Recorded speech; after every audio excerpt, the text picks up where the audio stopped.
Solo rolling season 2 के episode 2 में आप सभी का स्वागत है। लास्ट एपिसोड में हमने देखा था कि जिनो और बाकी सब लोग रेड डेंजर में फंस जाते हैं। उसके बाद टीम का लीडर्स अपने आप को सभी से इंट्रोड्यूस कराता है। वो कहता है कि अब हम सबको पता है कि हम रेड गेट के अंदर है, तो हमें सेफली वापस जाने के बारे में देखना होगा, लेकिन मैं यहाँ पे खड़े रह के प्रॉमिस नहीं कर सकता जो मैं पूरे ना कर सकूं। डेंजर ब्रेक के लिए हमें महीनों तक वेट करना पड़ सकता है, तो इसकी कोई गारंटी नहीं है कि हम तब तक जिंदा बच पाए। इस गेट की मिनिमम डिफिकल्टी बी रैंक है। ऐसी जगह सिंगल यूनिट में सबको संभालना बहुत मुश्किल है, इसलिए मैं अलग अलग टीम बनाने वाला हूँ ताकि डेंजर को क्लियर कर सके। ये सुन के जिनू किमचुल के इरादे समझ जाता है। आगे किमचुल कह रहा था कि अगर हम यहाँ पे रुके तो ठंड से जमकर मर सकते हैं या फिर वो क्रिएचर हम पर फिर से अटैक कर सकते हैं। अगर कोई मेरी टीम को ज्वाइन भी नहीं करना चाहता तो मैं अकेला ही डंजन को क्लियर करूंगा, तो मेरे साथ कौन है। तभी काफी सारे हंटर किमचुल के पास जा रहे होते हैं, लेकिन जितने भी सिया उससे लो रैंक के हंटर थे उन सभी को किमचुल ने टीम के अंदर आने से मना कर दिया। हमें पता चलता है कि यहाँ का एक दिन बाहर के असली दुनिया के 1 घंटे के बराबर होता है, इसलिए डंजन ब्रेक होने में महीने लग जाते हैं। और इसलिए किमचुल उन लो रैंक वालों को नहीं ले रहा था, क्योंकि वो उसके लिए बस बोझ बन जाएंगे। फिर किमचुल उनसे कह रहा होता है कि अगर बॉस मरने तक तुम लोग जिंदा रहे तो तुम लोग बाहर आ सकते हो। तभी किमचुल की टीम की एक लड़की उसे कहती है कि क्या मैं उन लोगों के साथ जा सकती हूँ। किमचुल कहते हैं कि जैसी तुम्हारी मर्जी। वो मन में सोचता है कि क्या इसको मेरी बातों का बुरा लगा। फिर वो कहता है कि अभी एक जगह खाली है तो कोई एक आ सकता है, और एक लो रैंक का हंटर मिस्टर चुल के टीम में चला जाता है। जिनू कह रहा होता है कि किमचुल तो हमारे ऊपर होने वाले बर्फ वाले तीर के अटैक को भी नहीं देख पाया था। तभी वो लड़की जो जिनू की टीम में आई थी वो जिनू से कहती है कि तुम ई रैंक के हंटर नहीं हो ना। शायद उसने जिनू को तीर पकड़ते हुए देख लिया था। फिर हमें बाहर दिखाते हैं। लास्ट एपिसोड में मिस्टर आन ने कहा था कि जिनू एक ई रैंक का हंटर है। उसके बाद वो बेग से कहता है कि मैं इस बात को इसलिए सीक्रेट रख रहा था क्योंकि मुझे जिनू का ट्रस्ट जीतना था। मुझे यकीन है कि वो री अवेकन हो गया है। बेग उसे कहता है कि तुम्हें पूरा यकीन तो है ना, या फिर तुम बस कोई अंदाजा लगा रहे हो। मिस्टर आन मन में कह रहे होते कि उसने कभी क्लियरली जवाब नहीं दिया।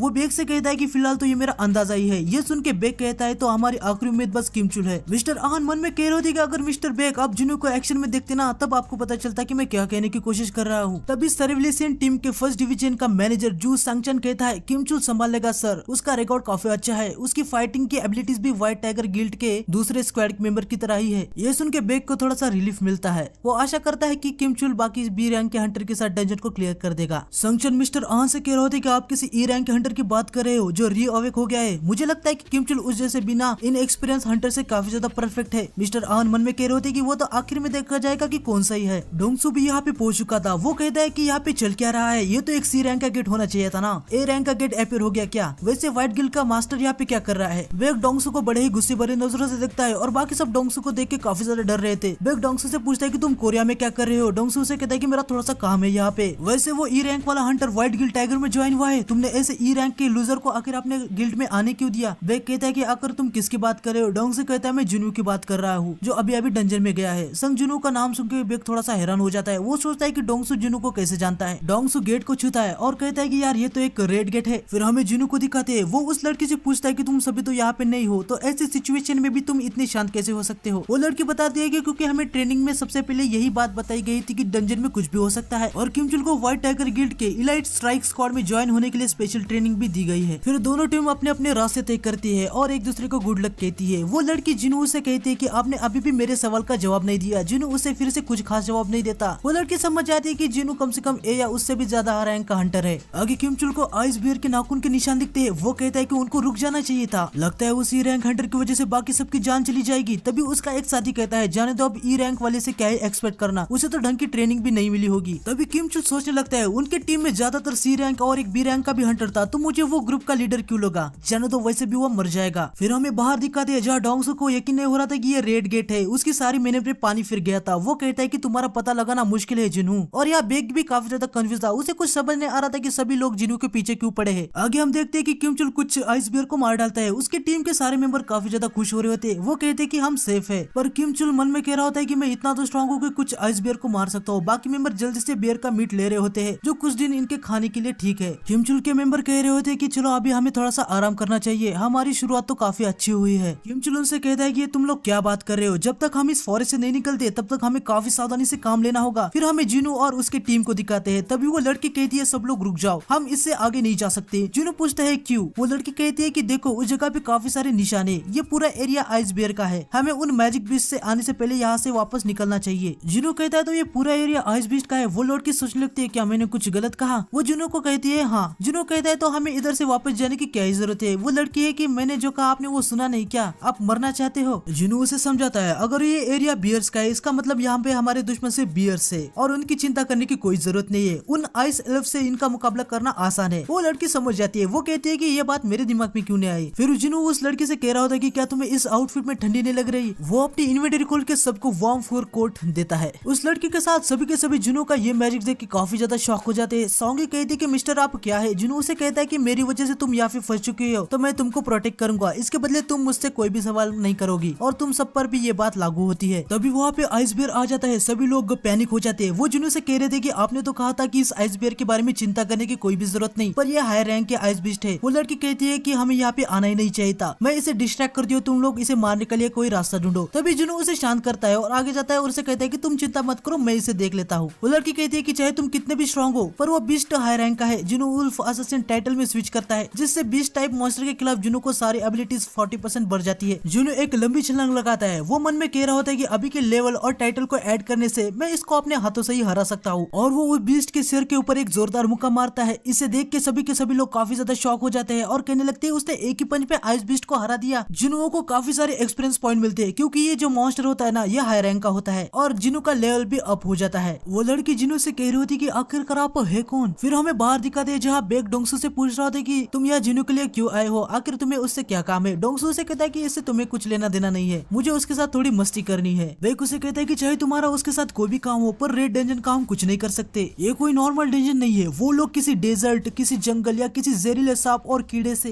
या फिर किसी बर्फीले जगह होंगे, जिंदा से ज्यादा उनके मरने के ज्यादा चांसेस है। डोंगसू कह रहा होता है कि मुझे कुछ ना कुछ तो करना ही होगा, मैं डेंजन ब्रेक का वेट नहीं कर सकता। जिनचुल मन में कह रहा होता है जिनू तुम्हें खुद को लकी मानना चाहिए, डोंगसू भी रेड गेट का कुछ नहीं कर सकता। आगे हम देखते हैं कि जिनू और बाकी सब लोग मस्त से बियर का मीट खा रहे होते हैं। सॉन्गी जिनू से पूछते कि क्या जीना घर पर हमेशा पढ़ाई करती है। उसने मुझसे कहा था कि वो अपनी दीवार पे डिक्शनरी के पेजेस चिपकाती है ताकि वो सोने से पहले सब कुछ याद रख पाए। जिनू उसे बताता है कि नहीं, वो दूसरे टीन एजर की तरह ही है, वो डिनर करने के बाद तुरंत सो जाती है। जब वो स्कूल से घर आती है तो हमेशा आलसी दिखती है। ये सुन के सॉन्गी काफी ज्यादा हैरान हो जाती है। वो जिनू से कह रही होती है कि ये नहीं हो सकता, आप मुझसे झूठ बोल रहे हो, तो उसके ग्रेड इतने अच्छे कैसे। जिनू कहता है कि मुझे भी नहीं पता, जब हम मिडिल स्कूल में थे हम हमेशा गेम ही खेलते रहते थे। आगे जिनू उठ के जाने लगता है। सॉन्गी कहते है कि आप कहाँ पे जा रहे हो। जिनू कहता है कि मुझे अभी वर्कआउट करना है। सॉन्गी कहती है कि आप गेट के अंदर भी वर्कआउट करेंगे। जिनू कहता है कि हाँ, अगर मैं नहीं करूंगा तो मुझे पेनल्टी लगेगी। ये सुन के सब कहने लगते हैं कि ये थोड़े से अजीब है। जिनू अपना वर्कआउट करता है। वो कहता है कि अगर वो इसे कंप्लीट नहीं करेगा तो उसे पेनल्टी जोन में जाना पड़ सकता है। तभी वहाँ पे काफी सारे आइस बियर आ जाते हैं। जिनू कहता है कि हमारे नंबर सेम होने चाहिए और वो अपनी 4th नाम वाली शैडो आर्मी को समन करता है। जिनू अपनी शैडो से कहता है कि तुम सभी को पता है ना कि ये तुम्हारी फर्स्ट बैटल है, तो चलो जाओ। फिर शैडोज और आइस बीस्ट में फाइट स्टार्ट हो जाती है। मेज शैडोज फायर पावर का यूज कर रहे थे। जिनू कहता है कि मेरी शैडोज मेरे एक्सपेक्टेशन से स्ट्रॉन्ग है, वो काफी तेजी से रीजनरेट भी हो रहे हैं, पर इससे मेरा माना भी कम हो रहा है। तभी वहाँ पे बीस्ट का बॉस आ जाता है जो शैडोज को काफी आसानी से खत्म कर रहा था और जिनू का जो माना होता है ना, वो भी पूरा का पूरा खत्म हो जाता है। जिनू समझ जाता है कि शैडो सोल्जर बीस्ट बॉस के लिए मैच नहीं है और वो इग्रिस को समन करता है। इग्रिस और बॉस बीस्ट की फाइट स्टार्ट हो जाती है। जिनू भी इग्रिस की पावर देख के काफी ज्यादा हैरान हो रहा था। इग्रिस उस बॉस बीस्ट का सर काट डालता है। जिनू सोच रहा होता है कि अगर इग्रिस के पास तब स्वॉर्ड होती शायद मैं उसके सामने खड़ा तक नहीं हो पाता, पर अभी मेरा लेवल अप हुआ है तो शायद हम दोनों सेम पावरफुल है। जिनू इग्रिस को शाबाशी देता है और सारे बीस्ट को अपने शैडो सोल्जर में कन्वर्ट कर देता है। फिर हमें बाहर दिखाते हैं जहाँ बेक पूछ रहा होता है कि कितना समय बीता। आन बताते हैं कि 3 घंटे हो गए, इसका मतलब गेट के अंदर अभी 3 दिन हो गए होंगे, पता नहीं कितने लोग जिंदा हो गए। बेक कहता है कि गेट के अंदर का वातावरण नॉर्मल तो बिल्कुल नहीं होता, कड़कती धूप से उनकी स्किन जल गई होगी या एक्सट्रीम ठंड में वो जम गए होंगे या फिर किसी जहरीले कीड़े से वो फाइट करे होंगे। अगर जैसे तैसे उन्होंने वातावरण को झेल भी लिया पर उनको खाना ढूंढने में बहुत ही ज्यादा मुश्किल है। ये गेट हाई लेवल का है, इसका मतलब जो भी लो रैंक के हंटर होंगे वो अब तक मर चुके होंगे। डोंगसू कहता है इसका मतलब संग जिनवू भी अब तक मर चुका होगा, लग रहा है यहाँ पे आना मेरा फालतू का टाइम वेस्ट हो गया। बेक डोंगसू को एक बात बताने जा रहा होता है लेकिन तभी डोंगसू कहता है संग जिनवू तुम्हारे व्हाइट टाइगर गिल्ड का मेंबर नहीं है तो तुमने उसे गेट के अंदर जाने क्यों दिया। तभी मिस्टर आन बताने लगता है कि मेरी उससे जान पहचान थी, उसने मुझे कहा था कि वो सी रैंक के गेट के अंदर जाना चाहता है ताकि उसे कुछ ठीक ठाक पैसे मिले और मैं उसे मना भी नहीं कर पाया। बेक मन में सोच रहा होता है कि आन जिनू को कवर दे रहा है, आखिर जिनू है कौन। Even yes rank Hunter Dongsu भी उसके पीछे पड़ा है लेकिन तभी डोंगसू एकदम से स्पीड में आके आन की गर्दन को पकड़ लेता है। वो उसे कहता है कि कुछ तो गड़बड़ है, चलो जल्दी से अपना मुंह खोलो। लेकिन तभी वहाँ पे बेक आता है और वो डोंगसू का हाथ पकड़ लेता है और उसे कहता है कि मेरे एम्प्लॉइज को छोड़ दो। डोंगसू बेक से कह रहा होता है कि क्या तुमने अभी मुझे ऑर्डर दिया, तुम खुद को कुछ ज्यादा ही बड़ी तोप समझ रहे हो क्या। तभी बेक अपनी पावर को अनलिश करता है और वो डोंगसू से कहता है कि क्या तुमने अभी कुछ कहा। ये सब देख के आन काफी ज्यादा डर जाता है और वो समझ जाता है कि अब 2 एस रैंक के हंटर के बीच फाइट होने वाली है। फिर हमें डंजन के अंदर दिखाते हैं जहाँ किमचुल के सामने बहुत ही बड़ा मॉन्स्टर आ जाता है। वो मॉन्स्टर टीम के सारे मेंबर को खत्म कर रहा होता है और तभी किमचुल भी यहाँ हार मान चुका होता है लेकिन वो सोच रहा होता है कि मैं तो एक टीम का लीडर हूँ, मैं कैसे हार सकता हूँ, मैंने तो व्हाइट गिल टाइगर के सबसे टॉप बनने के लिए स्पेशल ट्रेनिंग भी ली है। तभी वहाँ पे आइस स्लेयर्स भी आ जाते हैं। उनको देख के किम चुल की हालत बहुत ही ज्यादा खराब हो जाती है। सारे टीम के मेंबर्स भी बहुत जख्मी थे। तभी एक आइस स्लेयर किम चुल के सामने एक टीम मेंबर को मार डालता है। ये देख के किम चुल वहाँ से भाग जाता है और हमें आखिर में आइस स्लेयर के बॉस को भी दिखाते हैं। तो नेक्स्ट एपिसोड के लिए चैनल को सब्सक्राइब कर देना। मिलते हैं नेक्स्ट एपिसोड में। सायोनारा।